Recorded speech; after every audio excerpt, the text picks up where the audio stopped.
Shalom, selamat pagi dan selamat hari Sabat. Selamat bergabung dalam program ibadah Sabat Raya CIC, Convergence in Christ. Kita akan menikmati berkat Tuhan dalam rangkaian ibadah Sabat ini, diawali dengan acara rumah tangga, pelajaran diskusi sekolah Sabat, lagu-lagu pujian, dan khotbah yang nantinya akan dibawakan oleh hamba Tuhan, Pendeta Wilson Tambuwun, MTH. Pendeta saat ini melayani sebagai pendeta Gereja Masehi Advent Hari ke-7 Maasing, Manado. Dan saudara, untuk membuka ibadah kita Sabat hari ini, mari kita nyanyikan lagu buka yang akan dipimpin oleh Praise Team.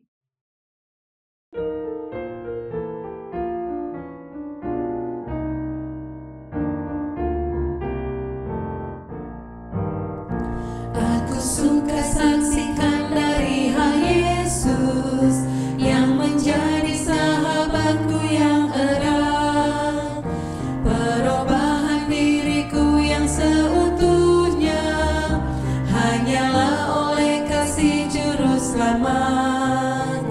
Tiada lain pelindung seperti Yesus, tiada lain sahabat seperti Dia, tiada lain penebus yang menghapus dosa. Aku dipeliharanya. Yesus menemukan aku dalam dosa. Hatiku berkeluh kesah dan sukar, tapi ku diangkat oleh tangan Yesus dan dipimpinnya di jalan yang benar. Tiada lain pelindung seperti Yesus, tiada lain sahabat seperti Dia, tiada lain penebus yang menghapus dosa. Aku dipeliharanya. Tiap hari Tuhan beri janji yang baru, bertambahlah aku insaf kasih-Nya. Tapi tak ku mengerti tebusan itu, hingga kelak ku lihat Yesus di surga. Tiada lain pelindung seperti Yesus, tiada lain sahabat seperti Dia, tiada lain penebus yang menghapus dosa. Aku dipeliharanya.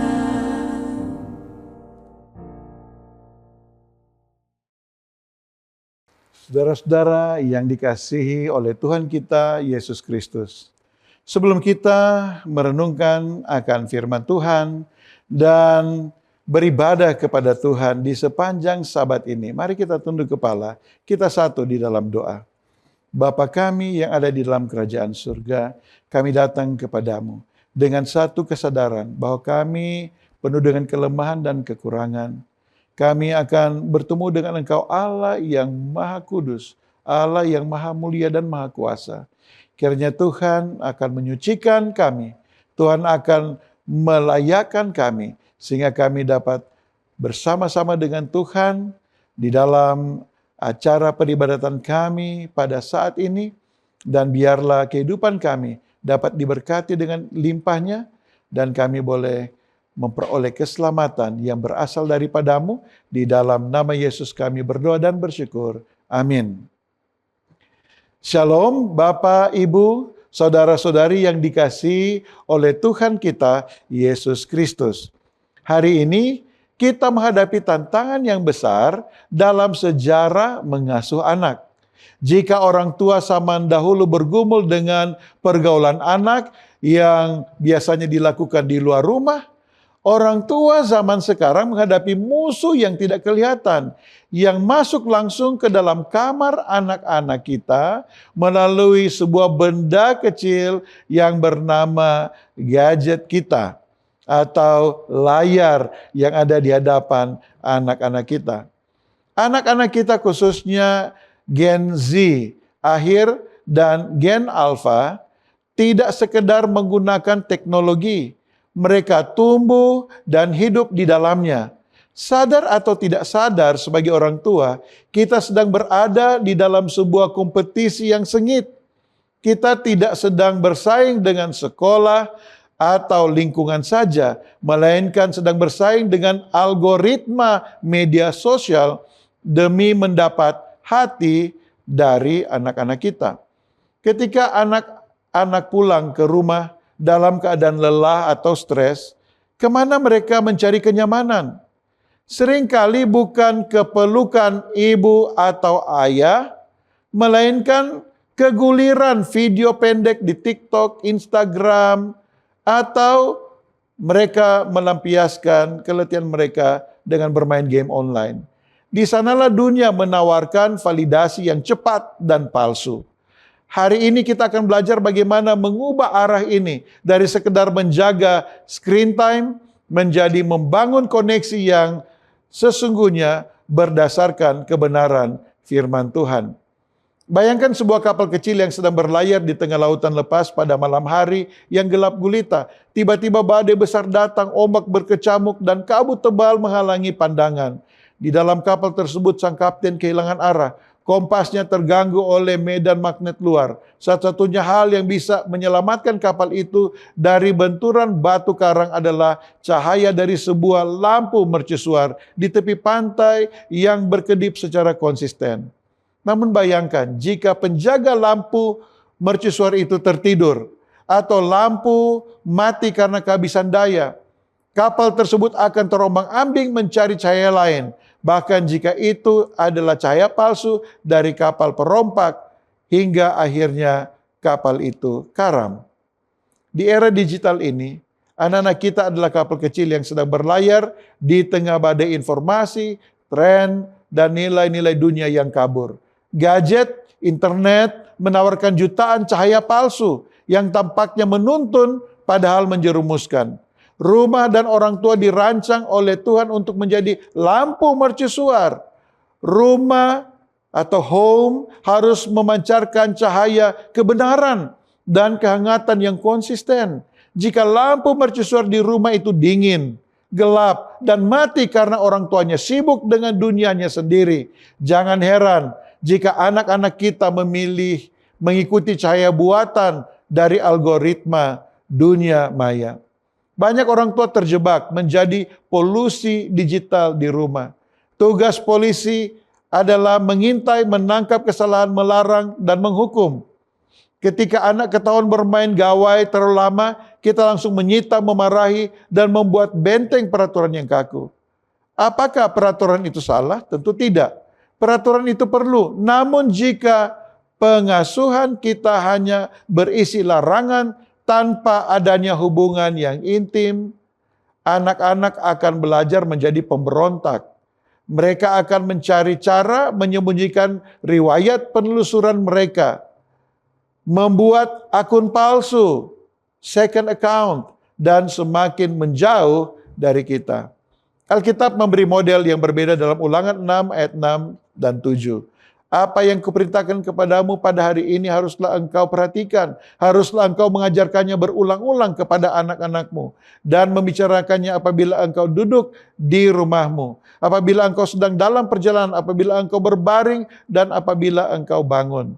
Tuhan tidak meminta kita menjadi polisi, tetapi menjadi pembimbing rohani yang hadir secara organik bagi anak-anak kita. Mengajarkan berulang-ulang berarti adalah proses kehidupan yang dibagikan secara bersama dengan mereka. Kita perlu mendampingi mereka berselancar di dunia digital, mengedukasi mereka tentang bahaya pornografi, cyberbullying, bukan dengan kemarahan, melainkan dengan diskusi yang sehat dari hati ke hati. Bagaimana kita bisa bersaing dengan algoritma yang dirancang oleh para ahli psikologis terbaik di dunia untuk membuat anak kita kecanduan? Senjata kita bukanlah teknologi yang lebih canggih, melainkan koneksi yang otentik, yang tidak bisa diberikan oleh layar sedalam apapun. Salah satu cara paling praktis adalah dengan merebut kembali meja makan kita. Meja makan adalah mezbah keluarga yang paling mendasar. Seringkali pemandangan meja makan modern adalah ayah melihat grup WhatsApp kerja, ibu melihat marketplace atau reels, dan anak bermain game sambil menyuap makanan. Tidak ada percakapan, hanya ada isolasi massal di bawah satu atap. Saat makan bersama, semua gawai harus ditaruh di satu tempat khusus di luar ruangan. Gunakan waktu 20-30 menit itu untuk saling menatap mata, mendengarkan cerita mereka, apa yang menjadi pengalaman mereka hari itu. Tertawa bersama-sama dan diakhiri dengan berdoa bersama. Ketika anak merasakan bahwa orang tuanya benar-benar hadir, mendengarkan, maka jiwa mereka akan merasa kenyang oleh kasih sayang yang nyata. Sebagai kesimpulan, kita sebagai orang tua, di dalam Amsal 22 ayat 6 dikatakan, untuk mendidik orang muda menurut jalan yang patut baginya. Maka pada masa tuanya pun, ia tidak akan menyimpang daripada jalan itu. Saudara-saudari yang dikasihi, layar digital bisa menawarkan hiburan, tetapi layar tidak akan pernah bisa memberikan pelukan hangat saat anak kita gagal. Algoritma bisa membaca preferensi tontonan anak kita, tetapi algoritma tidak tahu bagaimana cara mengasihi dan mendoakan mereka untuk masa depan mereka yang lebih baik. Jangan biarkan gawai mengambil alih fungsi keimamatan di rumah kita. Mari kita pulang hari ini dengan komitmen baru untuk mematikan layar kita, untuk menyalakan kembali hati anak-anak kita. Jadilah lampu mercusuar yang menuntun mereka pulang ke dermaga kasih karunia Allah. Tuhan Yesus memberkati keluarga kita semua. Amin.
Ada masanya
Shalom, salam sejahtera di dalam kasih Tuhan kita, Yesus Kristus. Kita bertemu kembali dalam program pendalaman Alkitab melalui pelajaran Sekolah Sabat bersama dengan kami, Cornelius Media. Kita sudah tiba di pelajaran yang kelima dengan tema Semua untuk Kemuliaan Allah. Kami tetap mengingatkan, mari mempelajari pelajaran Sekolah Sabat di tempat kita masing-masing. Saya Pendeta Edward Taliwongso bersama dengan Pendeta Felix Gosal dan Pendeta Widodo Purwanto akan sama-sama menolong dalam pendalaman Alkitab pada kesempatan ini. Sebelum kita masuk lebih dalam, mari kita tunduk kepala dan kita berdoa.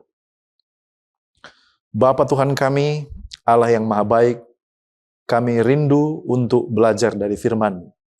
Tolonglah kami dan bantulah kami oleh pertolongan kuasa Roh Kudus-Mu untuk membawa kemuliaan bagi nama Tuhan. Di dalam nama Yesus kami sudah berdoa. Amin. Seperti biasa ada 4 bagian dalam program ini. Yang pertama kita melihat dasar Alkitabiah. Yang kedua kita mencoba menggali makna dari ayat hafalan. Yang ketiga pokok pikiran yang muncul dari pelajaran hari per hari. Dan di bagian akhir kita masuk kepada aplikasi. Mari kita lihat dasar Alkitabiah, pelajaran sepanjang pekan ini.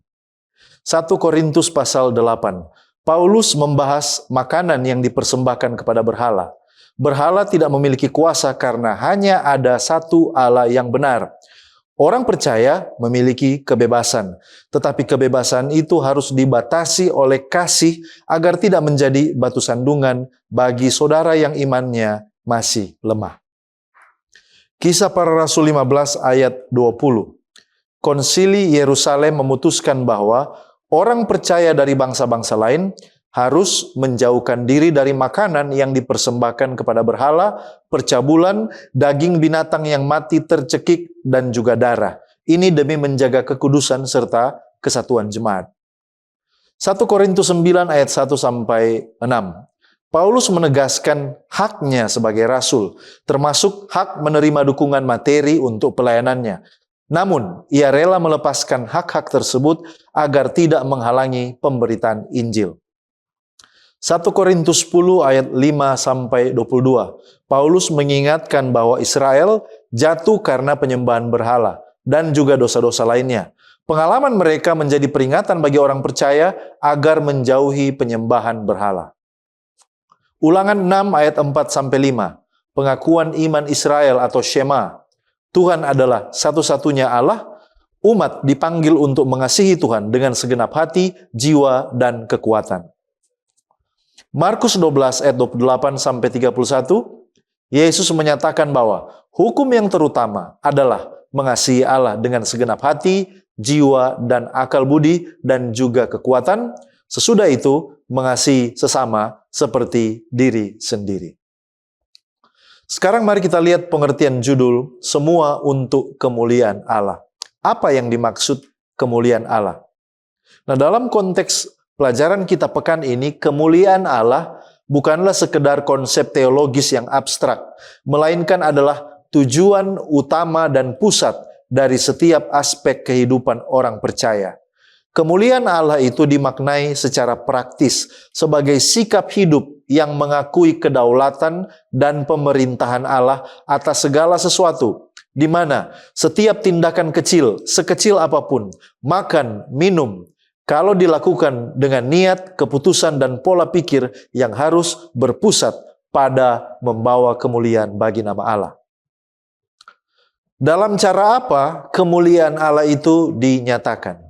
Kemuliaan Allah itu dinyatakan melalui tindakan nyata dalam kehidupan sehari-hari. Contohnya, dalam setiap keputusan setiap hari. Yang kedua, ketika kita mencerminkan Kristus, bertindak dengan cara yang mencerminkan karakter Kristus, itu cara kita membawa kemuliaan bagi nama Tuhan. Yang ketiga, kalau kita mengutamakan kasih di atas kebebasan pribadi. Artinya apa? Tidak menggunakan hak atau kebebasan sendiri kalau hal tersebut dapat merugikan atau menjadi batu sandungan bagi orang lain. Dan yang keempat, kalau kita memelihara kesetiaan yang eksklusif hanya kepada Allah. Artinya, menjauhkan diri dari segala bentuk penyembahan berhala dan menjaga kemurnian moral serta rohani. Mengapa kemuliaan Allah itu perlu dinyatakan kepada dunia ini? Ada beberapa alasan mengapa kemuliaan Allah itu diperlukan di dunia ini. Yang pertama, untuk alasan misi keselamatan. Misi hidup orang percaya adalah mengejar keselamatan orang lain. Dengan memuliakan Allah, maka kehidupan orang percaya menjadi sarana yang menunjuk orang lain kepada Kristus. Alasan yang kedua, memuliakan Allah itu adalah bentuk penyembahan yang benar. Menyatakan kemuliaan Allah itu adalah cara untuk menolak penyembahan berhala dan mengakui bahwa hanya ada satu Allah yang benar yang layak disembah. Yang ketiga, membawa kemuliaan Allah itu artinya membangun sesama manusia. Tujuannya adalah untuk mendorong dan membangun orang lain, bukan mengecewakan atau menjatuhkan mereka. Sehubungan dengan hal ini, Ellen White dalam Testimonies for the Church, volume 6, halaman 439 mengatakan, pekerjaan terbesar yang dapat dilakukan di dunia kita adalah memuliakan Allah dengan menghidupkan karakter Kristus. Hal-hal apa saja yang dapat menghalangi kemuliaan Allah dinyatakan kepada dunia ini? Saudaraku, ada beberapa hal yang dapat menjadi penghalang. Yang pertama adalah penyembahan berhala atau idolatry. Dalam bentuk apapun, karena ini adalah bentuk ketidaksetiaan kita kepada Allah, penolakan kepada pemerintahannya, dan secara tidak langsung menciptakan persekutuan dengan kuasa kegelapan atau roh jahat.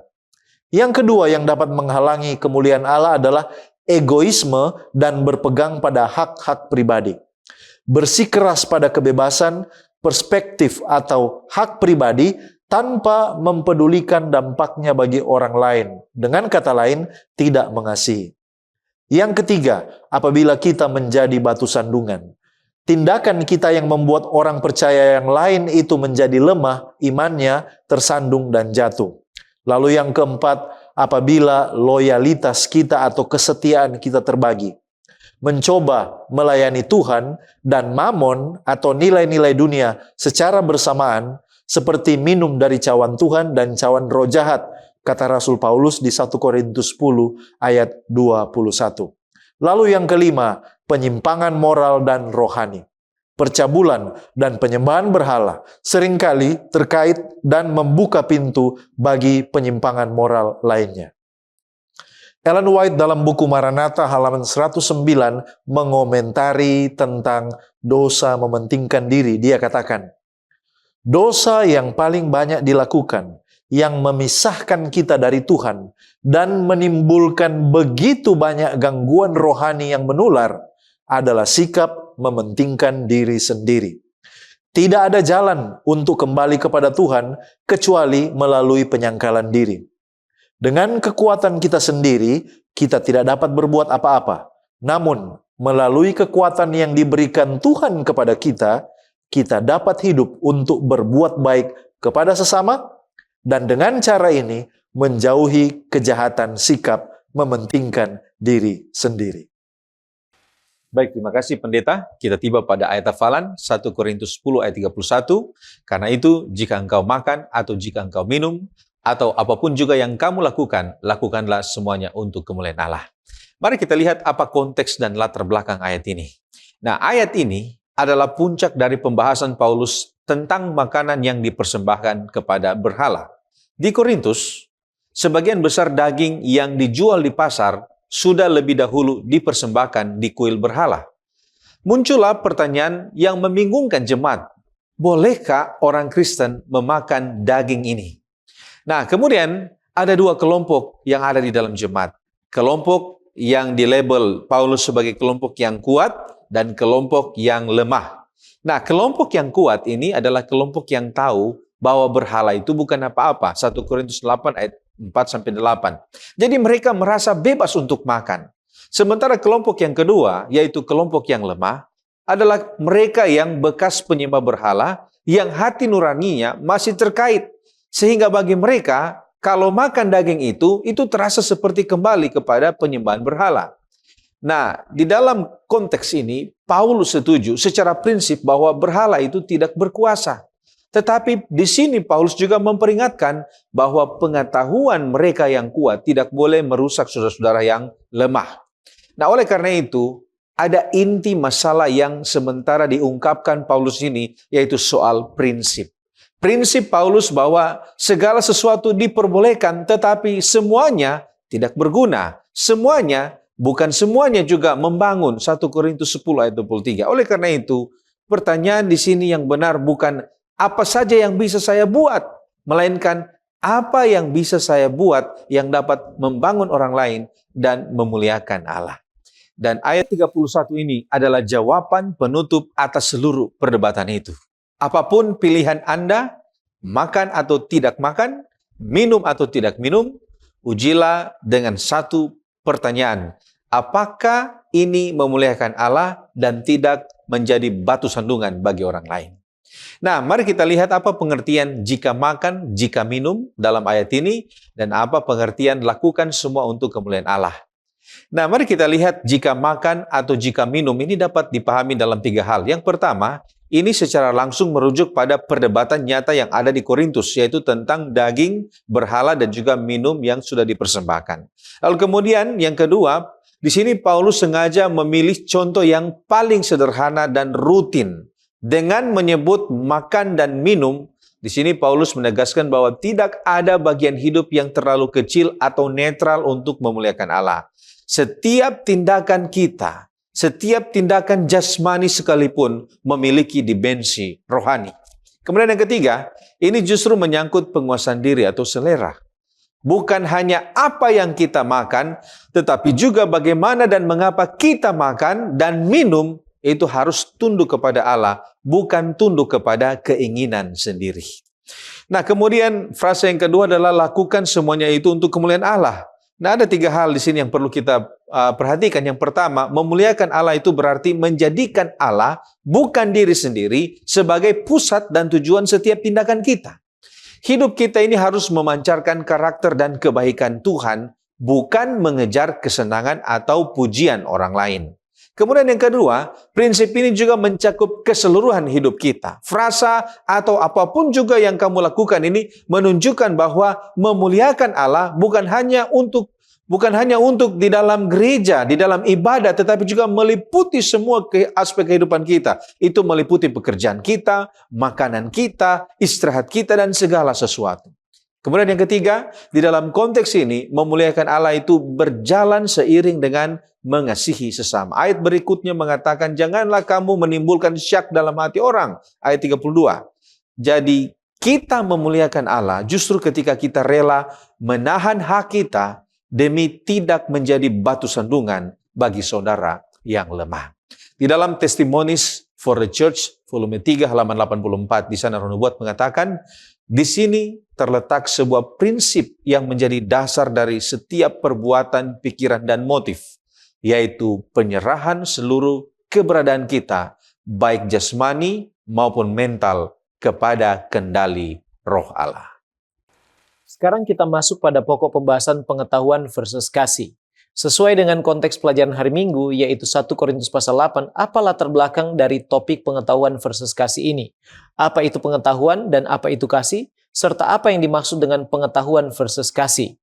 Pada zaman Paulus, hampir semua kota Yunani Romawi dipenuhi dengan kuil-kuil berhala, di mana hewan-hewan dipersembahkan di dalam praktek keagamaan mereka kepada dewa-dewa.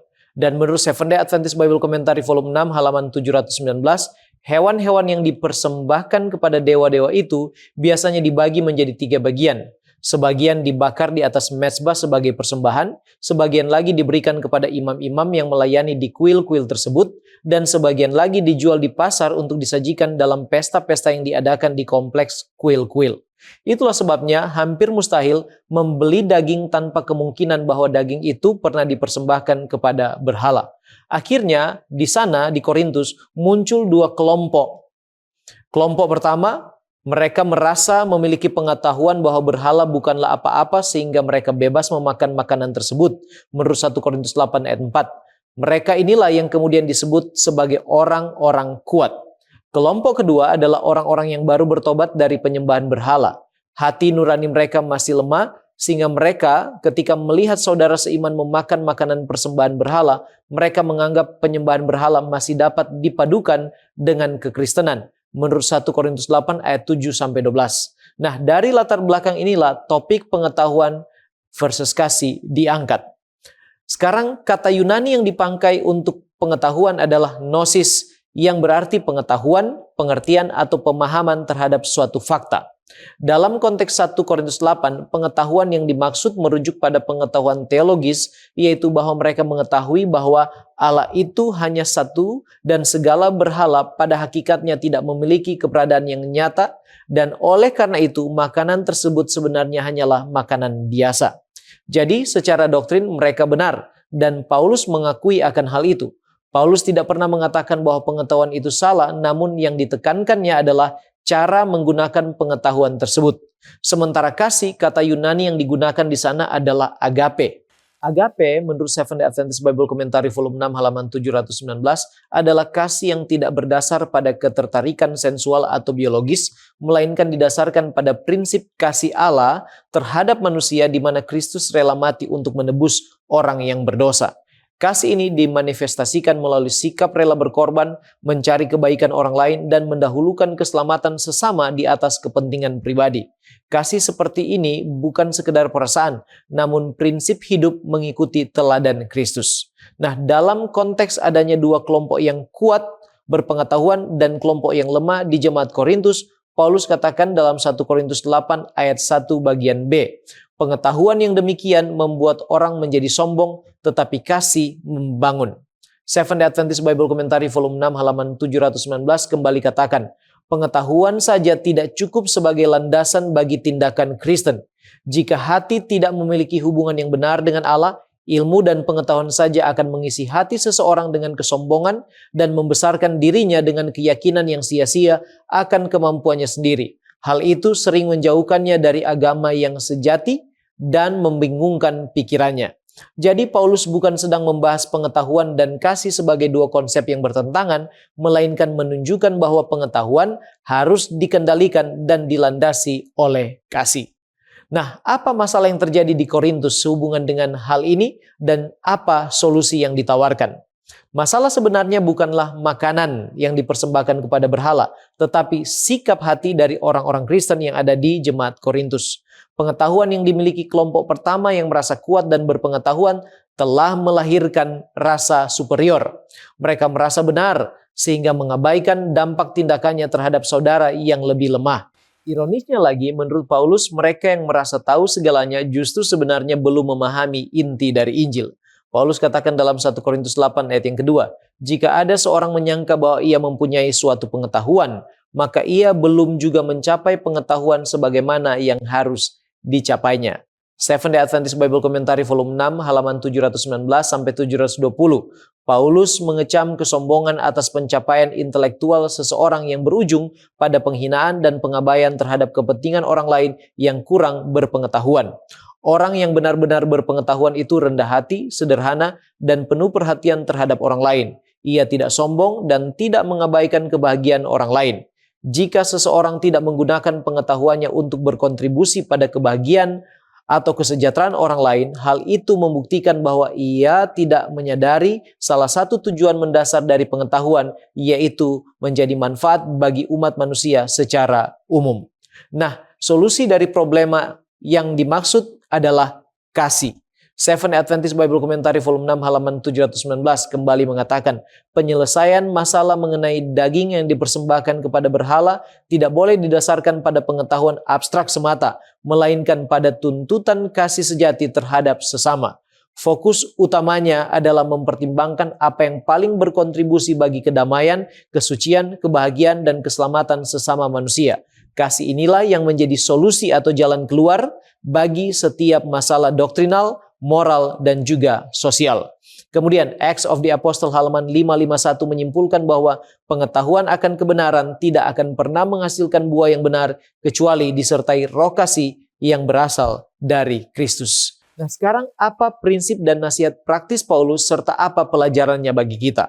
Paulus katakan dalam 1 Korintus 8 ayat 9, jagalah supaya kebebasanmu ini jangan menjadi batu sandungan bagi mereka yang lemah. Kata batu sandungan berasal dari kata Yunani proskoma, yaitu sesuatu yang menyebabkan seseorang tersandung lalu terjatuh. Artinya seseorang mungkin benar secara doktrin, tetapi salah dalam cara menggunakan kebebasannya. Menjadi batu sandungan sehingga orang lain binasa menurut ayat yang ke-11 dan 12 sama dengan berdosa terhadap saudara-saudara seiman dan pada hakikatnya berdosa terhadap Kristus.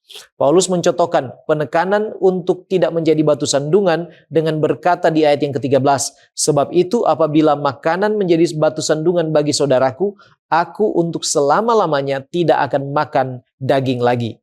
Andrews Bible Commentary halaman 1631 sampai 1633 menyimpulkan bahwa kasih kepada saudara lebih penting daripada mempertahankan hak pribadi. Kebebasan Kristen tidak pernah boleh dipakai dengan mengorbankan pertumbuhan rohani orang lain. Kemudian Acts of the Apostle halaman 550. Kasih Kristus di dalam hati adalah kekuatan yang menggerakkan, yang menuntun manusia untuk memperlihatkannya dalam percakapan, dalam roh yang lembut dan penuh belas kasihan, serta dalam upaya mengangkat kehidupan orang-orang yang bergaul dengan mereka. Nah, ukuran kedewasaan rohani bukanlah seberapa banyak pengetahuan yang kita miliki, melainkan seberapa besar kasih yang kita tunjukkan. Kita bisa memenangkan perdebatan Alkitab, tetapi kehilangan jiwa yang begitu berharga bagi Kristus. Desire of Ages halaman 550. Kristus memanggil manusia untuk melayani. Orang-orang yang kuat dipanggil untuk menanggung kekurangan orang-orang yang lemah.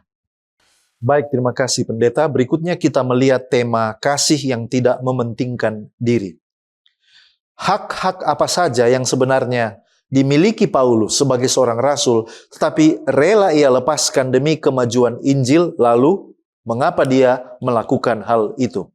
Nah, Paulus menjelaskan bahwa sebagai rasul, ia memiliki beberapa hak yang sah menurut firman Tuhan. Yang pertama, hak menerima dukungan materi dari jemaat yang dilayaninya.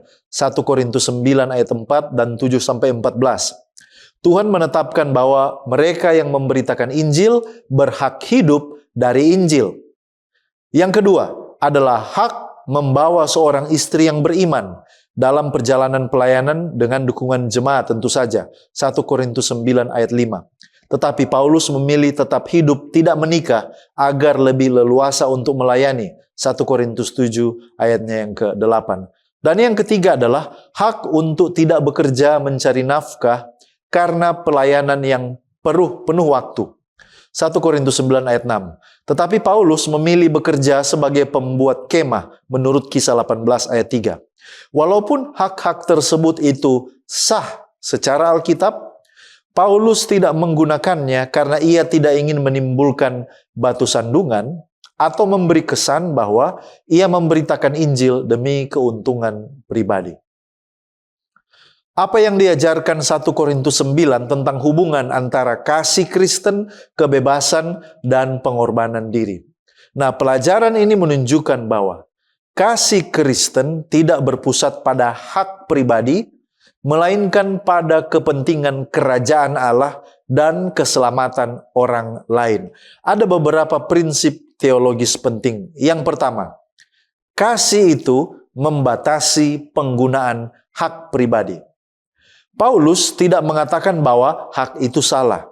Sebaliknya, kasih membuat seseorang rela tidak menggunakan hak yang sah jika menggunakan hak tersebut dapat menghalangi orang itu menerima Injil.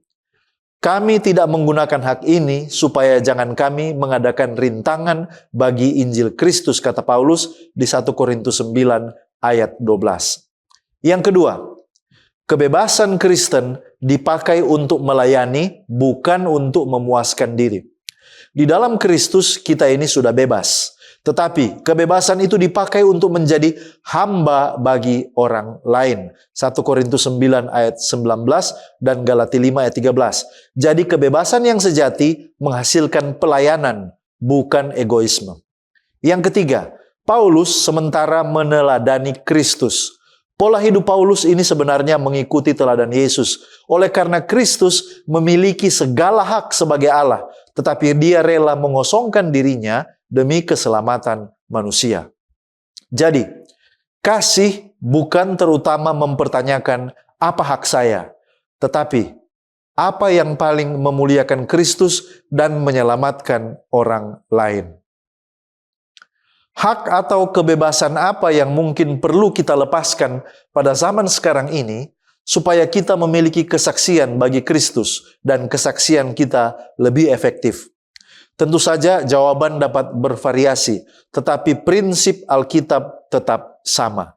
Mungkin ada beberapa contoh penerapan prinsip ini. Yang pertama, kalau kita mengorbankan waktu pribadi kita untuk melayani orang lain.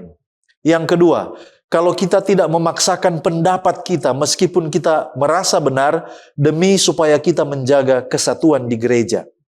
Yang ketiga, kita menghindari kebiasaan yang secara Alkitab mungkin tidak secara eksplisit dilarang, tetapi dapat menjadi batu sandungan bagi orang lain. Ini menurut Roma 14 ayat 13 sampai 21.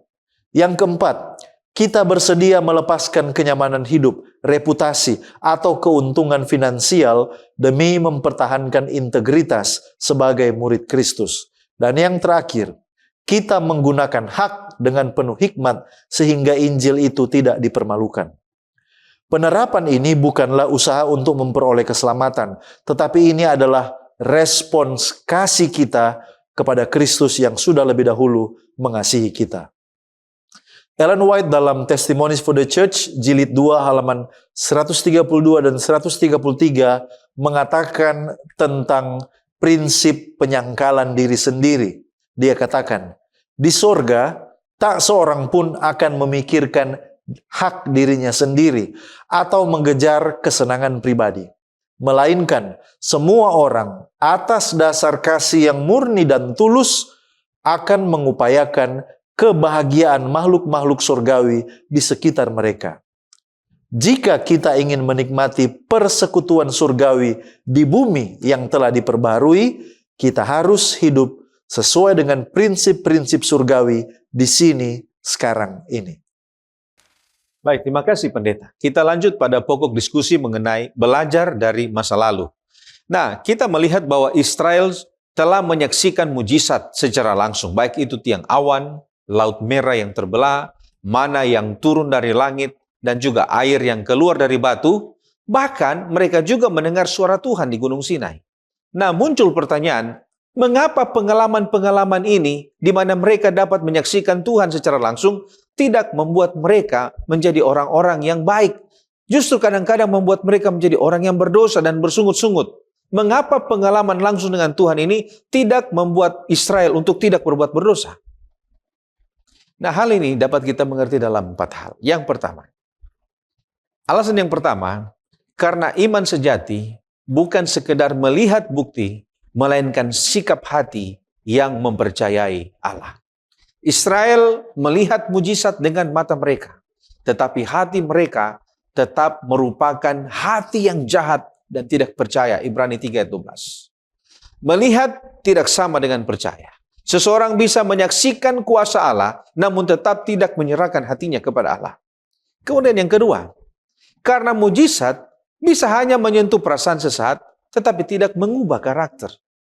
Kesan dari mujizat itu cepat memudar. Setiap kali kesulitan baru datang, Israel lupa mujizat kemarin, mujizat yang baru terjadi, bahkan kembali bersungut-sungut. Dan itu bisa terlihat pada peristiwa di Laut Merah, di air pahit Mara, dan juga soal mana. Pengalaman lahiria yang hebat tidak dapat menggantikan hati yang benar-benar diserahkan kepada Allah.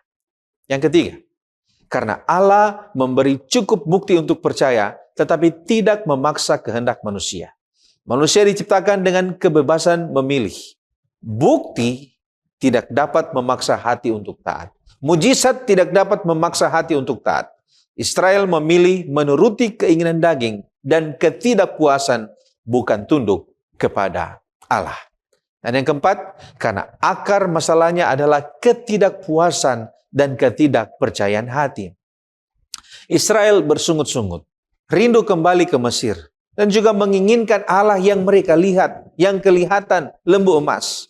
Inilah pelajaran yang penting bagi kita. Sekalipun kita pernah mengalami hal-hal rohani yang luar biasa, yang spektakuler, itu tidak menjamin kesetiaan bila hati kita tidak terus-menerus diperbaharui oleh Roh Kudus.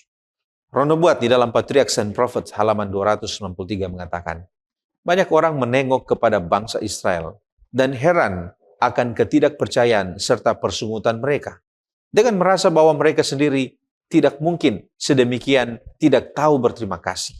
Tetapi ketika iman mereka diuji, bahkan oleh pencobaan-pencobaan kecil, mereka tidak menunjukkan iman atau kesabaran yang lebih daripada Israel purba.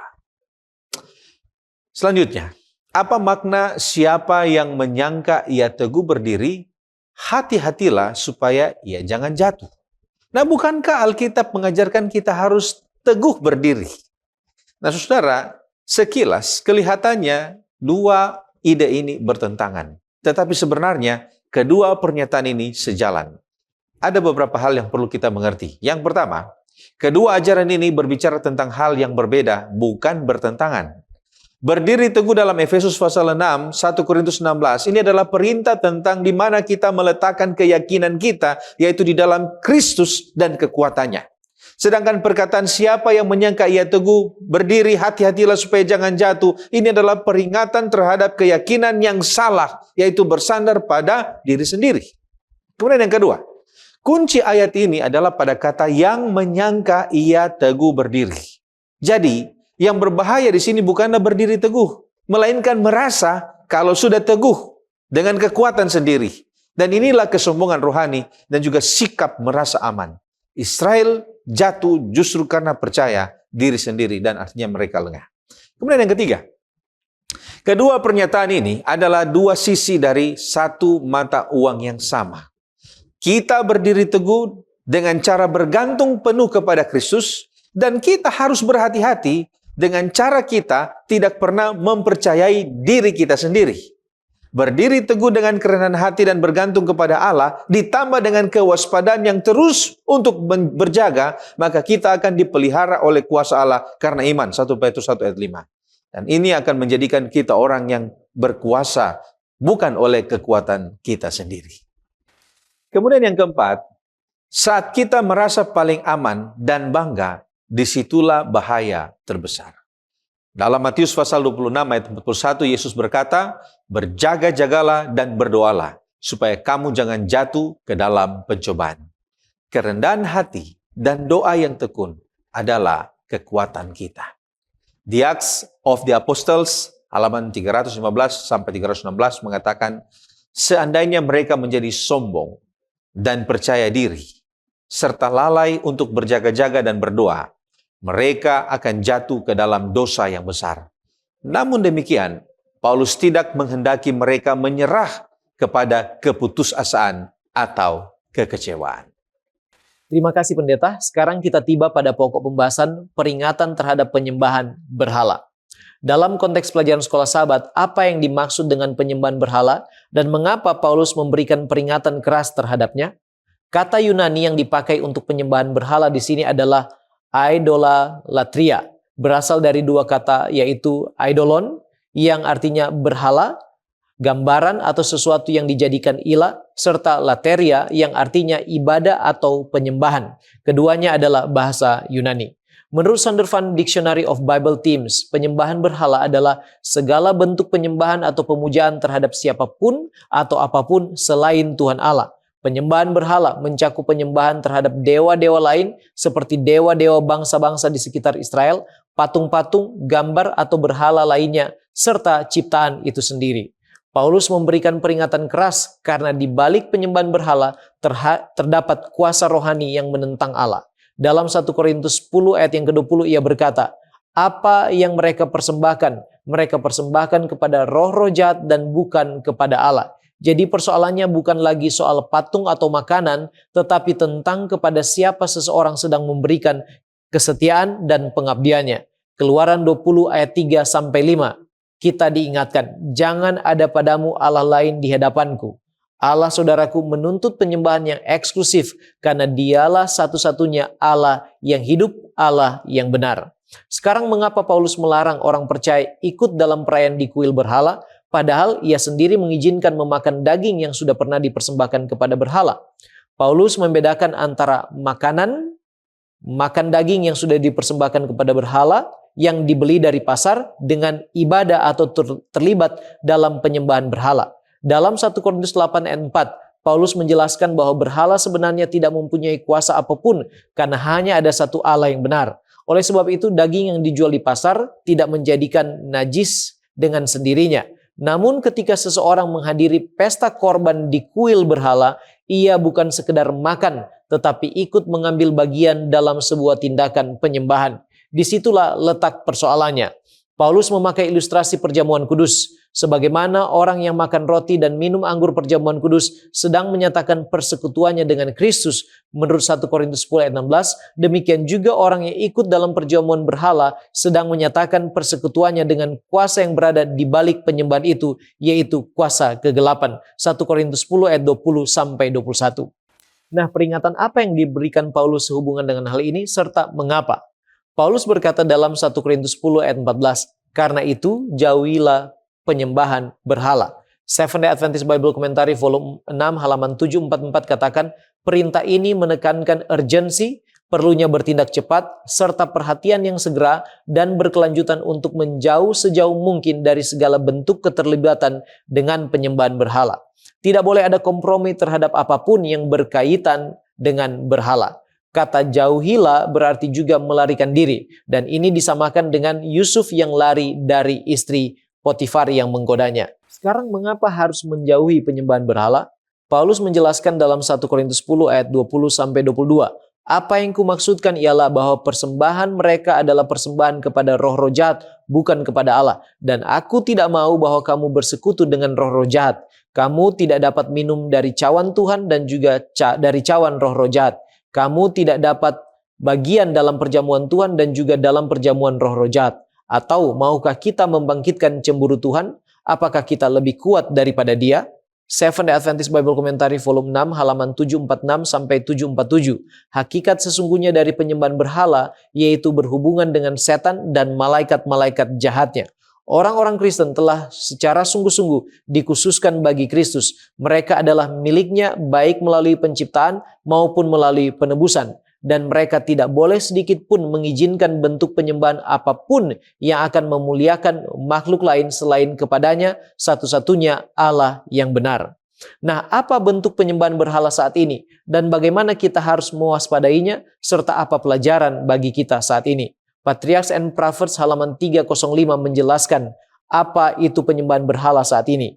Apapun yang kita sayangi atau manjakan yang cenderung mengurangi kasih kita kepada Allah atau mengganggu pelayanan kita yang seharusnya kita berikan kepadanya, kita menjadikan itu berhala. Dengan kata lain, penyembahan berhala adalah memberikan penghormatan, kasih, kepercayaan, dan pengabdian yang seharusnya hanya diberikan kepada Allah, kepada sesuatu atau seseorang yang lain selain Allah. Jadi penyembahan berhala tidak hanya berbentuk patung, tetapi juga apapun yang lebih kita cintai, utamakan, atau andalkan daripada Allah. Acts of the Apostle halaman 317 mengingatkan kita untuk waspada, bahwasanya kata-kata peringatan Rasul Paulus kepada jemaat Korintus berlaku juga untuk segala zaman dan sangat relevan bagi zaman kita saat ini. Yang dimaksud dengan penyembahan berhala bukan hanya penyembahan patung-patung, tetapi juga sikap mementingkan diri sendiri, kecintaan pada kemudahan, serta pemuasan nafsu dan juga hasrat seksual. Sekedar mengaku percaya kepada Kristus atau pengetahuan yang hanya untuk pamer tentang kebenaran tidak menjadikan seseorang sebagai orang Kristen yang sejati. Agama yang hanya bertujuan memuaskan mata, telinga, dan lidah atau yang membenarkan pemuasan diri bukanlah agama Kristus. Nah, apa pelajaran yang boleh kita ambil? Seventh-day Adventist Bible Commentary volume 1 halaman 602 rangkumkan bahwa jika kita lebih mengandalkan uang, pengetahuan, jabatan, atau manusia daripada Allah, kita sedang berada dalam bahaya penyembahan berhala. Di zaman yang serba materialistis ini, sangat mudah menjadikan kenyamanan dan harta sebagai sandaran hidup sehingga kita melupakan Tuhan Sang Pemberi segala berkat. Kita diingatkan tentang bahaya penyembahan berhala dan diperintahkan untuk menjauhinya. Sebab menurut Seventh-day Adventist Bible Commentary volume 6 halaman 745, tidak seorang pun yang dengan sengaja dan tanpa alasan yang mendesak membiarkan diri berhubungan dengan penyembahan berhala dalam bentuk apapun juga yang cukup kuat untuk terhindar dari segala dampak buruknya. Itulah sebabnya Allah memanggil kita untuk mengutamakannya di atas segala yang lain, untuk menempatkannya di urutan yang pertama dalam kasih sayang dan kehidupan kita. Percaya kepada Allah saja tidak cukup jika tidak disertai dengan kesetiaan, kasih, dan penyerahan hidup kepadanya. Allah ingin kita mengenal, mengasihi, mempercayai, dan hidup dalam persekutuan dengannya. Selanjutnya kita melihat tema mengatasi penyembahan berhala. Menurut Markus 10 ayat 17-22, Markus 12 ayat 28-31, dan 1 Korintus 10.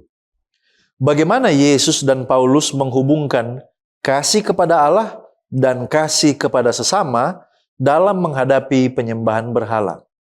Nah, kalau kita perhatikan ayat-ayat tadi, baik Yesus maupun Paulus menegaskan bahwa penyembahan yang benar kepada Allah tidak dapat dipisahkan dari kasih kepada sesama. Ada beberapa poin penting. Yang pertama, Yesus merangkum seluruh hukum dalam dua perintah utama, Markus 12 ayat 29-31. Mengasihi Allah dengan segenap hati, jiwa, akal budi, dan mengasihi sesama seperti diri sendiri. Dalam kisah orang muda yang kaya di Markus 10 ayat 17-22, Yesus menunjukkan bahwa masalah utama bukanlah kekayaan, tetapi hati yang lebih mencintai harta daripada Allah. Artinya, hartanya telah menjadi berhala. Karena itu ia gagal mengasihi Allah sepenuhnya dan gagal mengasihi orang miskin. Prinsip yang ketiga, Paulus menerapkan prinsip yang sama yang dia pinjam dari dua kisah terdahulu dalam 1 Korintus 10. Orang percaya tidak hanya mempertanyakan apakah sesuatu itu boleh dilakukan, tetapi mereka juga harus mempertimbangkan apakah tindakan itu membangun orang lain dan memuliakan Allah. Mengapa Paulus mengatakan bahwa melakukan segala sesuatu untuk kemuliaan Allah di 1 Korintus 10 ayat 31, dan ini merupakan penawar terhadap penyembahan berhala? Secara teologis, penyembahan berhala bukan hanya menyembah patung, tetapi memberikan tempat tertinggi dalam hati kepada sesuatu selain Allah. Pelajaran ini mengajarkan beberapa prinsip penting. Berhala adalah apapun yang mengambil tempat Allah. Yesaya 42 ayat 8 menegaskan bahwa kemuliaan hanya layak diberikan kepada Allah. Jadi ketika uang, pekerjaan, hiburan, relasi, bahkan diri sendiri menjadi pusat hidup, maka semuanya dapat menjadi berhala. Yang kedua, kemuliaan Allah menjadi standar semua keputusan. Paulus berkata, jika engkau makan atau jika engkau minum atau melakukan sesuatu yang lain, lakukanlah semuanya itu untuk kemuliaan Allah. 1 Korintus 10 ayat 31. Yang ketiga, kasih kepada sesama adalah bukti kasih kita kepada Allah. Paulus menghubungkan dua hukum kasih, mengasihi Allah dan mengasihi sesama. Karena itu, kebebasan Kristen harus digunakan untuk membangun iman orang lain, bukan untuk memuaskan diri kita sendiri. Jadi seseorang yang sungguh-sungguh mengasihi Allah akan rela membatasi kebebasannya bila hal itu dapat menolong keselamatan orang lain. Sekarang mari kita tarik pelajaran ini bagi kehidupan modern. Dalam kehidupan modern, berhala apa saja yang dapat menggeser kasih kita kepada Allah, dan bagaimana kita dapat belajar bagaimana mengasihi sesama seperti yang diajarkan oleh Paulus. Nah, saudaraku, berhala masa kini seringkali tidak berbentuk patung, melainkan sesuatu yang menguasai hati dan prioritas hidup kita. Ada beberapa contoh, mungkin uang dan kekayaan, karir dan ambisi, popularitas dan pengakuan, media sosial, teknologi, hiburan, atau hubungan yang ditempatkan di atas Allah, keinginan untuk selalu mempertahankan hak dan kenyamanan pribadi. Untuk belajar mengasihi sama seperti Paulus, maka kita harus, yang pertama, mempertimbangkan dampak dari tindakan kita terhadap iman orang lain. Yang kedua, kita rela membatasi kebebasan pribadi kalau itu jadi batu sandungan. Yang ketiga, mencari keuntungan rohani orang lain, bukan hanya keuntungan diri sendiri. 1 Korintus 10 ayat 24, lalu menggunakan seluruh aspek hidup kita untuk kemuliaan Allah. Kasih yang sejati tidak hanya bertanya, apakah saya bebas melakukannya? Tetapi kasih yang sejati bertanya, apakah tindakan ini memuliakan Allah dan menolong orang lain semakin dekat kepada Kristus? Ellen White dalam buku Maranatha halaman 109 mengungkapkan tentang hidup yang tidak mementingkan diri. Dia mengatakan, kita tidak perlu pergi ke negeri-negeri kafir untuk menunjukkan keinginan kita untuk mengabdikan segalanya kepada Tuhan dalam kehidupan yang bermanfaat dan tidak mementingkan diri sendiri. Kita harus melakukannya di lingkaran keluarga, di gereja, di antara orang-orang yang bergaul dengan kita dan rekan-rekan bisnis kita. Justru dalam perjalanan hidup sehari-hari inilah ego harus disangkal dan dijaga agar tetap berada di bawah kendali. Kita tiba pada pendalaman. Apakah penyembahan berhala modern benar-benar sama seriusnya dengan penyembahan berhala patung kuno? Secara sederhana, jawabannya adalah ya. Tetapi kita harus perhatikan beberapa hal ini. Yang pertama, inti penyembahan berhala bukanlah patung, melainkan hati yang memberikan tempat tertinggi kepada sesuatu yang lain selain Allah. Berhala adalah apapun yang kita kasihi dan percayai untuk menggantikan Allah. Dan Paulus berkata dengan tegas di dalam Kolose 3 ayat 5, keserakaan sama dengan penyembahan berhala. Jadi patung itu hanyalah bentuk lahiriah dari masalah hati yang sama. Kemudian yang kedua, dalam beberapa hal, penyembahan berhala modern justru lebih berbahaya karena tersembunyi dan diterima oleh masyarakat. Tidak seorang pun yang merasa sedang menyembah ketika dia mengejar uang, mengejar karir, mengejar kesenangan, atau fokus kepada kesenangan pribadi, keuntungan diri sendiri. Berhala patung itu mudah dikenali, tetapi berhala di dalam hati sulit dikenali. Dan ini yang lebih berbahaya, yang tersembunyi ini sukar ditinggalkan. Yang ketiga, karena Allah menilai hati bukan bentuk lahiriah. Tuhan berkata tentang para tua-tua Israel dalam Yehezkiel 14 ayat 3. Orang-orang ini menempatkan berhala-berhala mereka dalam hati mereka. Jadi yang Allah tuntut adalah hati. Bagaimana hati ini memberikan kasih kepada Allah yang tidak terbagi. Matius 22 ayat 37. Kasihilah Tuhan Allahmu dengan segenap hatimu. Jadi di sini adalah soal hati, bukan soal barang, bukan berhala yang kelihatan dan lain sebagainya, tetapi adalah masalah hati. Masalah penyembahan berhala adalah masalah di dalam hati. Dan yang keempat, karena hukum pertama dilanggar juga dengan hal yang sama, baik berhala kuno dan juga berhala modern. Jangan ada padamu Allah lain. Itu dilanggar entah berhalanya patung, ataupun uang, ataupun cinta diri. Semuanya itu sama, merampas tempat tertinggi Allah di dalam hati kita. Penubuat di dalam Selected Messages volume 3 halaman 330 mengatakan, sebuah berhala adalah segala sesuatu yang dikasihi dan dipercayai manusia sebagai ganti mengasihi dan mempercayai Allah penciptanya. Apapun yang membagi kasih sayang kita atau merampas dari jiwa kasih yang tertinggi kepada Allah, atau menghalangi kepercayaan dan keyakinan penuh kepada Allah, mengambil sifat dan bentuk sebuah berhala di dalam bait jiwa. Nah, mari kita lanjut. Apa perbedaan antara orang yang lemah iman dan orang yang tidak percaya atau orang yang tidak ingin percaya? Dan bagaimana dengan orang yang selalu tersinggung di dalam jemaat? Nah, saudara, ada beberapa hal yang perlu kita pahami. Yang pertama, lemah iman adalah orang yang percaya dengan tulus, tetapi hati nuraninya masih peka dan belum matang. Lemah iman adalah mereka yang sungguh-sungguh mengasihi Allah, tetapi belum sepenuhnya mengerti kebebasan dalam Kristus. Dan terhadap mereka inilah Paulus memerintahkan supaya diberikan kasih dan kesabaran. Paulus mengamarkan juga untuk jangan menjadi batu sandungan bagi mereka. Roma 14, 1 Korintus pasal 8. Dan di sini jelas bahwa tujuannya adalah untuk menolong mereka supaya mereka dapat bertumbuh menjadi kuat, bukan membiarkan mereka lemah selama-lamanya. Kemudian yang kedua, orang yang tidak percaya atau orang yang tidak ingin percaya adalah orang yang menolak kebenaran bukan karena kelemahan, melainkan karena hati yang keras dan suka mencari-cari kesalahan. Dan terhadap mereka ini Yesus tidak menyesuaikan kebenaran.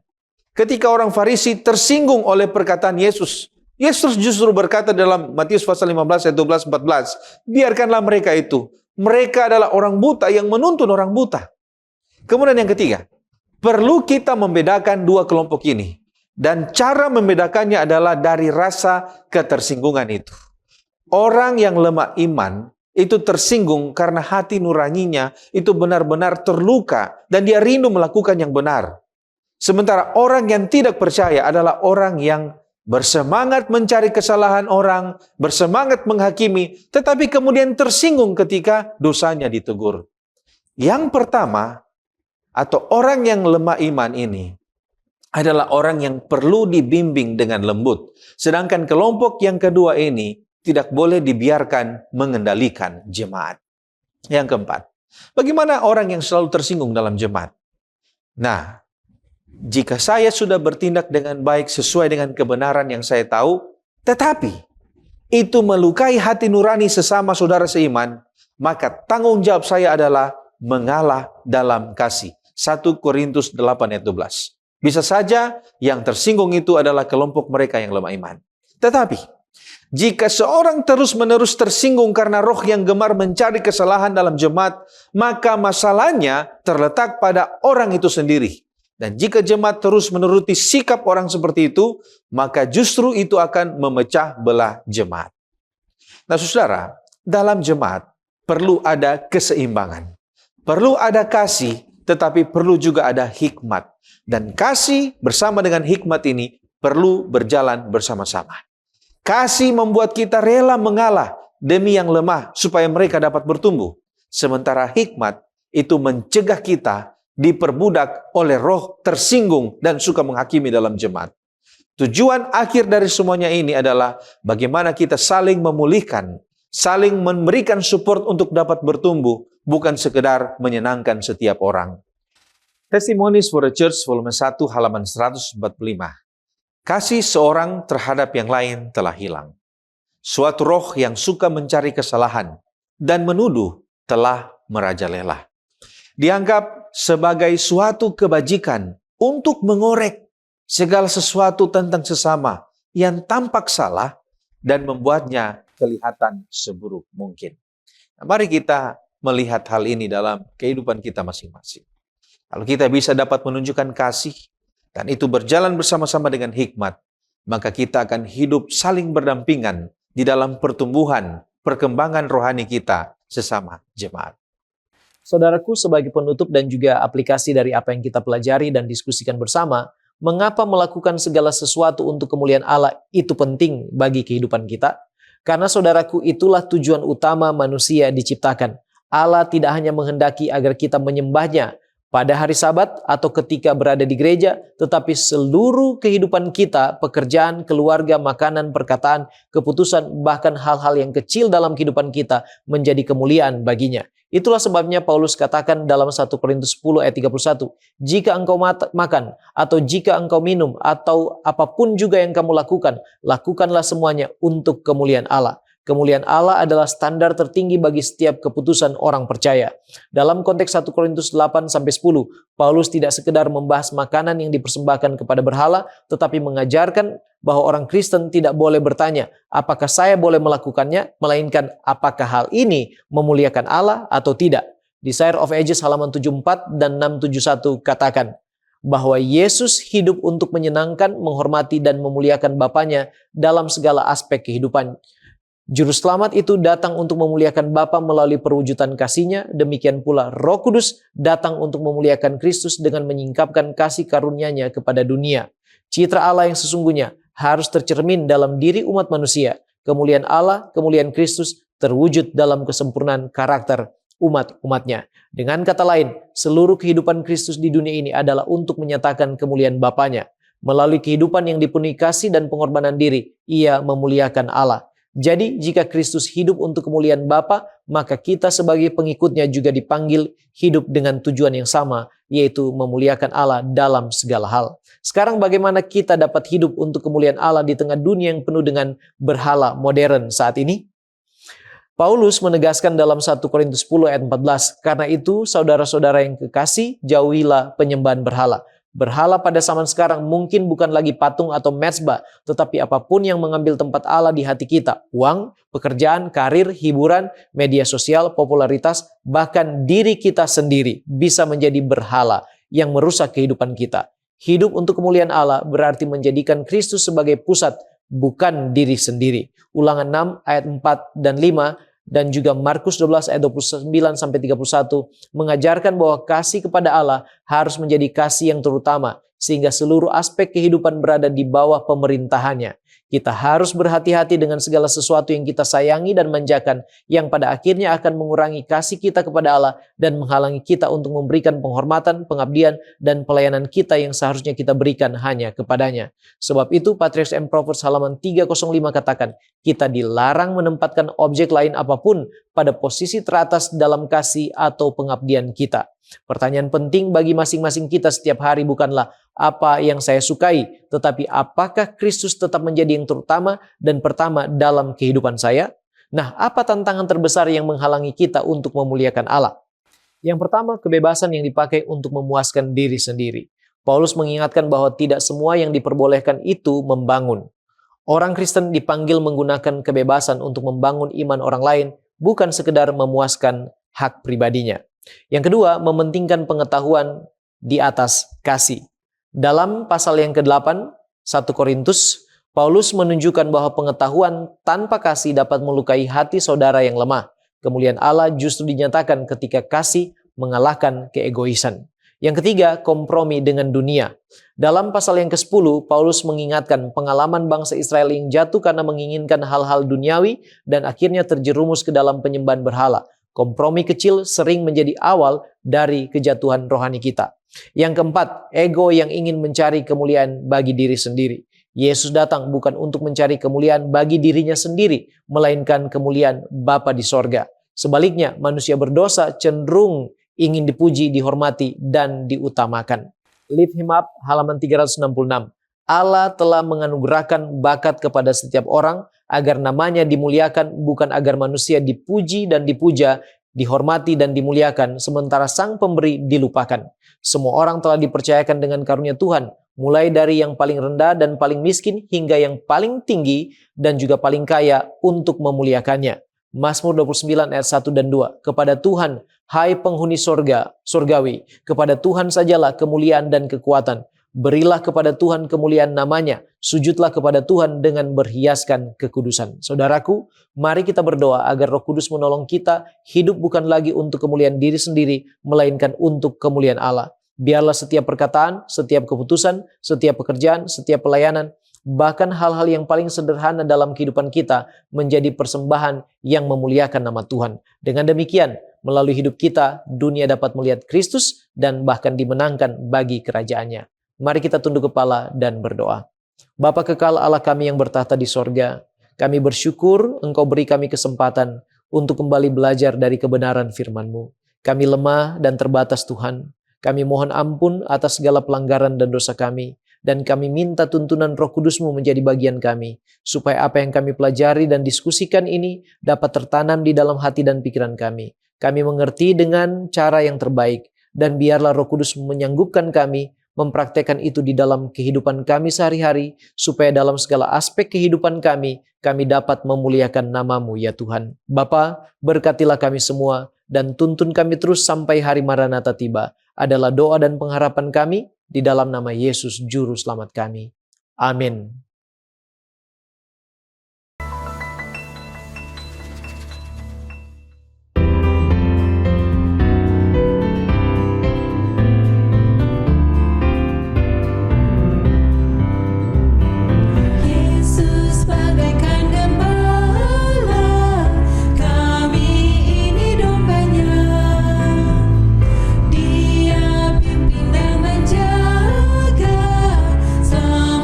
Kami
Mari berdoa.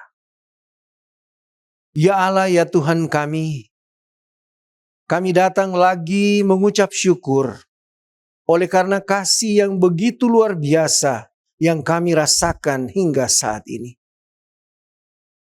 Kami datang memuji, memuliakan Engkau, karena hanya Engkaulah yang layak untuk dipuji dan dimuliakan. Oh Bapa di sorga, kami yakin tidak ada yang tersembunyi di hadapan-Mu. Kami manusia berdosa, kami banyak pelanggaran Tuhan, kami banyak kesalahan, kami banyak dosa. Ampunilah kami Tuhan, terimalah kami sebagaimana kami ada. Pada saat ini kami mau berdoa secara khusus kepada hamba Tuhan yang akan membawakan firman. Kiranya urapan sorga menjadi bagiannya. Dia dapat berkata-kata seturut dengan kehendak Tuhan. Dan apa yang dia bawakan menjadi kemuliaan bagi nama Tuhan. Dan berubah menjadi berkat kepada semua anak-anak Tuhan yang saat ini beribadah memuji memuliakan Tuhan. Oh Bapa di sorga, berkatilah sahabat-sahabat umat Tuhan yang sedang beribadah bersama pada saat ini. Dan pada kesempatan ini kami mau berdoa secara khusus kepada anak-anak Tuhan yang dalam keadaan sakit, baik itu di rumah atau di rumah sakit. Kiranya Engkau dapat menjamah mereka, menyembuhkan mereka, sehingga ada sukacita dalam kehidupan mereka, dan mereka dapat memuji memuliakan Engkau. Kami juga teringat anak-anak kami yang saat ini sementara di dalam bangku pendidikan.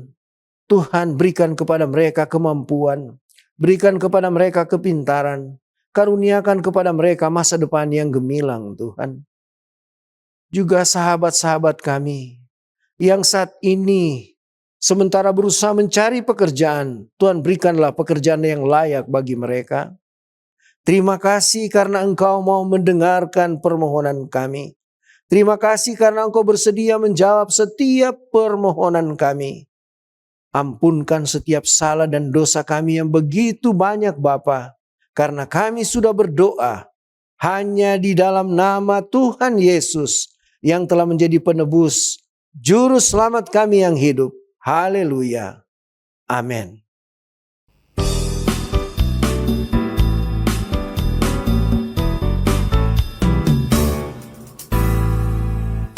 Apakah kau susah mencari-cari?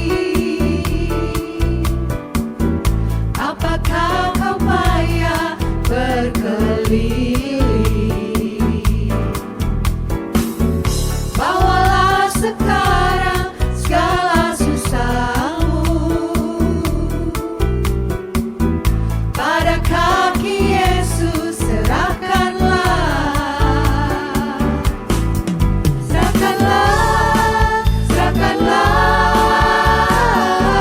Serahkan pada Yesus segala beban yang menindih hidupmu.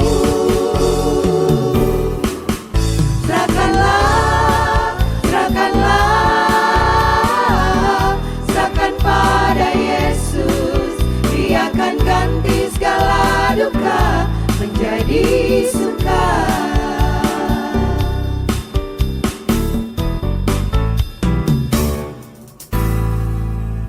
Tak pernah Dia janji selalu kan panas,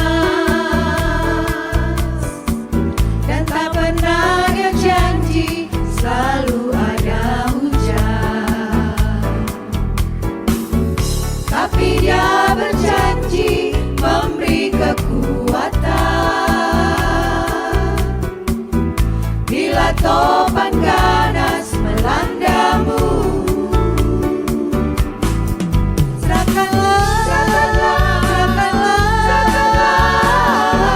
Serahkan pada Yesus segala beban yang menindih hidupmu.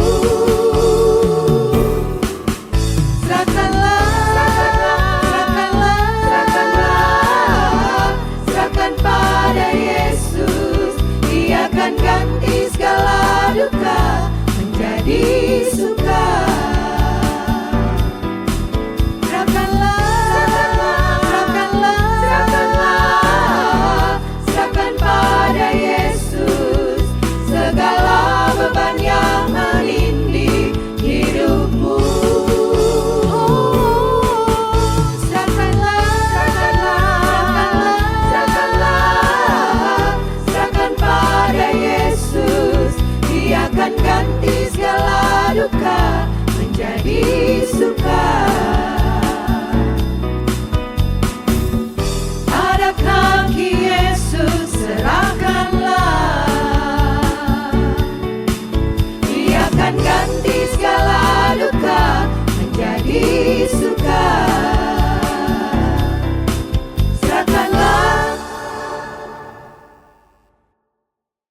Selamat pagi dan selamat hari Sabat.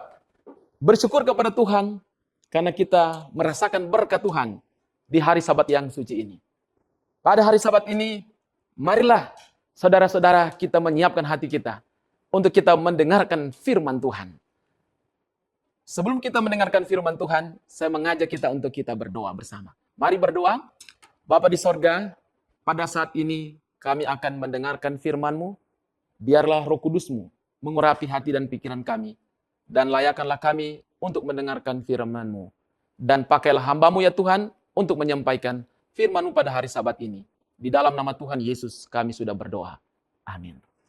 Saudara-saudara, pada hari Sabat ini saya memberi judul untuk khotbah saya, integritas penjaga hati menuju kesempurnaan.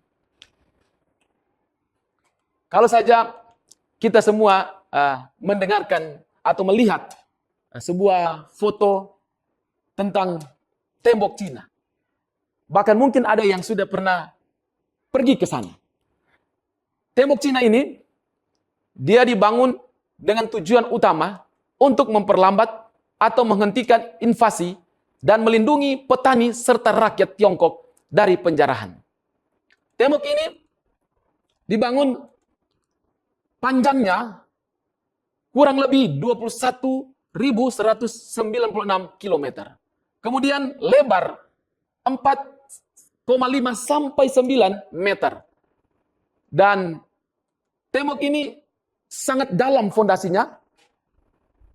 Di puncaknya ada sekitar 4,5 sampai 5 meter. Cukup lebar akan bagian puncak dari tembok ini. Tingginya rata-rata 6 sampai 7 meter. Saudara-saudara, namun di dalam pembangunan atau membangun tembok Cina ini cukup lama dan melewati beberapa dinasti yang ada di zaman itu. Namun pada abad ke-13, tembok yang besar ini akhirnya bangsa Mongol berhasil menaklukkan Tiongkok. Luar biasa. Tembok yang besar yang sudah dibangun dengan sangat tinggi namun bisa dikalahkan oleh bangsa Mongol. Mengapa atau bagaimana caranya mereka mengalahkan? Mereka tidak menghancurkan tembok besar, melainkan menggunakan pengkhianatan dan kerjasama dari dalam. Sehingga bangsa Mongol berhasil mengalahkan Tiongkok pada abad yang ke-13. Saudara-saudara, tidak ada sistem sekuat apapun yang dapat melindungi kita jika karakter dalam diri kita lemah. Dari dalam diri kita ini adalah karakter kita ini.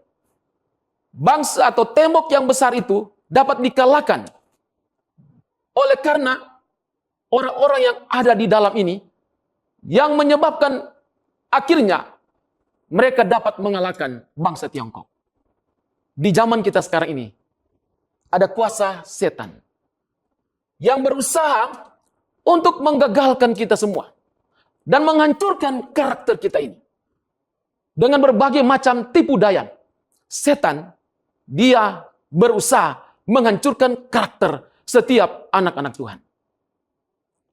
Namun, pada saat ini, apa yang harus kita jaga sebaik-baiknya agar supaya kita dapat melindungi karakter kita ini dari upaya setan untuk menghancurkan karakter-karakter kita. Yang pertama, dasar yang tidak dapat digantikan atau dasar yang paling utama adalah integritas. Apa itu integritas? Integritas adalah kualitas moral yang menunjukkan konsistensi antara pikiran, kata-kata, dan perbuatan kita. Terutama dalam hal kejujuran, tanggung jawab, dan keteguhan prinsip. 3 hal ini yang paling dasar, yang susah untuk tergantikan. Integritas sangat penting, baik itu kata-kata, bahkan pikiran kita itu, dan perbuatan kita harus jujur, sama. Itulah integritas. Orang yang hidup dengan integritas tak perlu takut apapun disoroti. Karena tak ada yang perlu disembunyikan. Integritas menjadi hal yang utama dalam kehidupan kita sebagai anak-anak Tuhan. Yang kedua, integritas itu dia lebih kuat dari sebuah tembok yang besar. Mengapa demikian? Amsal pasal yang ke-11 ayat 3 berfirman Tuhan berkata, orang yang jujur dipimpin oleh ketulusannya, tetapi pengkhianat dirusak oleh kecurangannya. Saudara-saudara, orang yang pintar belum tentu berhikmat. Tetapi hikmat tanpa integritas bisa berbahaya. Maka hikmat sejati harus ditopang oleh hati yang bersih dan jujur. Integritas adalah pagar dalam melindungi kita dari kejatuhan. Makanya, bila saudara-saudara memiliki integritas dan menjadikan itu sebagai hal yang paling utama dalam kehidupan kita, menjadi tembok yang utama dalam kehidupan kita, maka kita akan bisa menang dalam berbagai tantangan yang dihadapkan oleh setan dalam kehidupan kita setiap hari. Yang ketiga, dalam Alkitab ada contoh-contoh yang disebutkan yang memiliki integritas yang sangat luar biasa, yang boleh menjadi teladan dalam rohani bagi kita semua. Yang pertama adalah Yusuf. Dalam Kejadian 39 ayat 9 dikatakan, Yusuf di Mesir menolak bujukan istri Potifar. Bukan karena takut hukuman. Ketika dia digoda, dibujuk oleh istri Potifar untuk melakukan perbuatan yang tidak benar di hadapan Tuhan. Potifar, istri Yusuf tidak melakukan kepada istri Potifar. Bukan karena dia takut hukuman, tapi karena dia takut, dia tidak mau mengecewakan Tuhan. Yang kedua adalah Daniel. Daniel memilih tetap setia berdoa, meski tahu hukuman kerajaan melarangnya. Hukum kerajaan melarangnya. Dalam Daniel pasal yang ke-6. Ia lebih memilih gua singa daripada mengkhianati prinsipnya. Saudara-saudara, integritas diuji bukan di saat semua baik-baik saja, tetapi ketika ada tekanan untuk kompromi. Yusuf dan Daniel ada kesempatan untuk kompromi, tapi mereka tidak memilih untuk kompromi. Mereka lebih memilih untuk terus setia kepada Tuhan dan tidak melakukan dosa kepada Tuhan. Saudara dikasih Tuhan, sehingga yang keempat, dunia perlu penjaga gerbang yang jujur. Allah membutuhkan saya dan saudara-saudara untuk memiliki integritas yang teguh. Karena saat ini diperlukan umat-umatnya menjadi penjaga gerbang hati kita ini agar supaya tetap jujur kepada Tuhan. Saat ini, manakala dunia kita dipenuhi dengan berbagai, saya katakan sebuah tembok besar seperti sebuah aturan, sistem hukum, bahkan keamanan, prosedur-prosedur. Ada banyak yang dibuat. Bahkan di negara kita ada aturan, undang-undang yang dibuat. Namun saudara-saudara sekalian, semuanya bisa ditembusi jika hati manusia dapat disuap. Hati kita ini harus tetap teguh, harus memiliki integritas seperti Daniel dan Yusuf. Tembok setinggi apapun tak berguna jika hati penjaganya bisa disuap. Perlindungan sejati bukan hanya sistem atau kekuatan dari luar, tetapi integritas dari dalam hati kita ini. Musuh terbesar bukan yang datang dari luar, melainkan yang kita izinkan masuk ke dalam hati kita masing-masing. Oleh sebab itu ada seorang penulis rohani yang menulis dalam kitab atau dalam buku pendidikan halaman 57. Bunyinya demikian. Kebutuhan terbesar dunia ialah kebutuhan akan manusia yang tidak dapat diperjualbelikan. Manusia yang di dalam hati sanubarinya adalah setia dan jujur. Manusia yang tidak takut menyebut dosa sebagai dosa. Manusia yang kata hatinya setia kepada tugas seperti jarum kompas yang selalu merujuk ke kutub. Manusia yang mau berdiri untuk kebenaran walau langit runtuh sekalipun. Allah membutuhkan di zaman sekarang ini akan anak-anaknya yang dapat berdiri teguh, memiliki integritas untuk menjaga hati kita agar supaya menuju kepada kesempurnaan manakala Yesus datang pada kali yang kedua. Sehingga pada hari Sabat yang suci ini, biarlah kita memiliki integritas yang teguh, yang kuat agar supaya hati kita dapat kita jaga dengan sebaik-baiknya.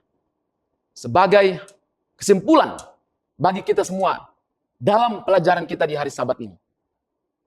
Yang pertama, jangan kita kompromikan kebenaran demi keuntungan yang cepat. Jangan kompromikan kebenaran demi keuntungan yang cepat. Yang kedua, latih hidup dengan kejujuran mulai dari hal yang kecil. Yang ketiga, jangan hanya menjaga citra luar, tetapi bangun hati yang tulus di hadapan Tuhan. Dan yang keempat, Mazmur 111 ayat yang ke-7. Sebab Tuhan adalah adil dan Ia mengasihi keadilan, orang yang tulus akan memandang wajahnya. Saya percaya saudara-saudara, kalau kita memiliki integritas yang sungguh-sungguh, yang kuat sebagaimana dikatakan Allah membutuhkan orang-orang yang dapat berdiri teguh, yang tidak dapat diperjualbelikan. Dan Tuhan adalah adil dan Ia mengasihi keadilan, orang yang tulus akan memandang wajahnya. Saya percaya ketika kita memiliki integritas yang sungguh-sungguh, kita akan melihat Tuhan, memandang wajahnya, manakala Ia datang pada kali yang kedua. Kita akan menyaksikan Tuhan dan menjadikan hari kedatangan Tuhan hari yang penuh sukacita untuk menyambut kita semua menuju ke dalam kerajaan sorga. Tuhan Yesus memberkati kita semua menjadi doa dan harapan saya. Untuk itu, mari kita berdoa bersama-sama. Mari berdoa. Bapa di sorga, terima kasih pada saat ini di hari Sabat yang suci. Kami boleh merenungkan akan firman-Mu. Biarlah Engkau meteraikan dalam kehidupan kami semua. Kami akan menjadi anak-anak Tuhan yang memiliki integritas. Sehingga karakter kehidupan Kristus akan nyata dalam kehidupan kami. Kami terus setia kepada Tuhan. Dalam situasi saat ini, kami akan menang sampai Tuhan datang pada kali yang kedua. Akan menyelamatkan kami dan menjadikan hari kedatangan Tuhan menjadi hari penuh sukacita, kebahagiaan bagi kami semua untuk menyambut kami agar supaya kami boleh masuk ke dalam kerajaan sorga. Terima kasih Tuhan untuk semua kasih sayang Tuhan, penyertaan Tuhan bagi kami semua. Di dalam nama Tuhan Yesus, kami sudah berdoa. Amin.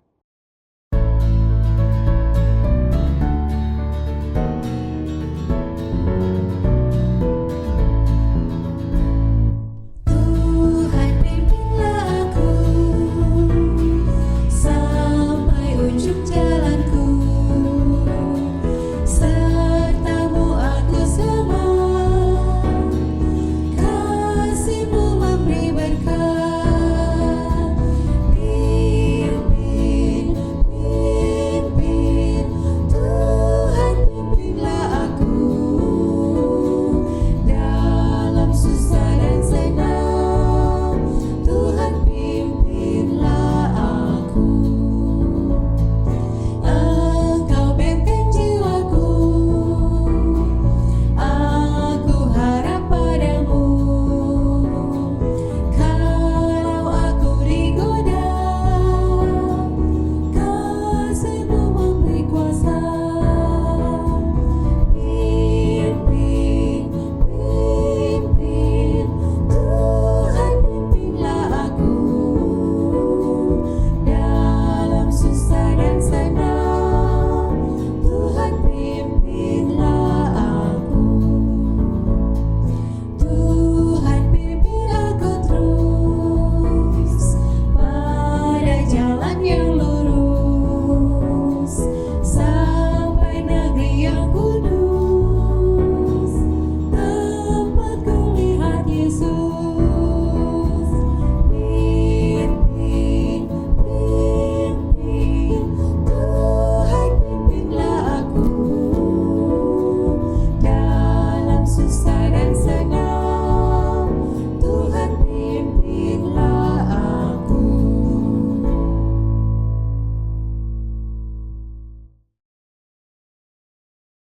Puji Tuhan, rangkaian ibadah hari Sabat ini telah selesai. Terima kasih telah bergabung bersama dengan kami dalam rangkaian ibadah hari Sabat ini. Jangan lupa saksikan program yang sama pada minggu depan dan program-program lainnya hanya di Cornelius Media. Bridge to the Truth.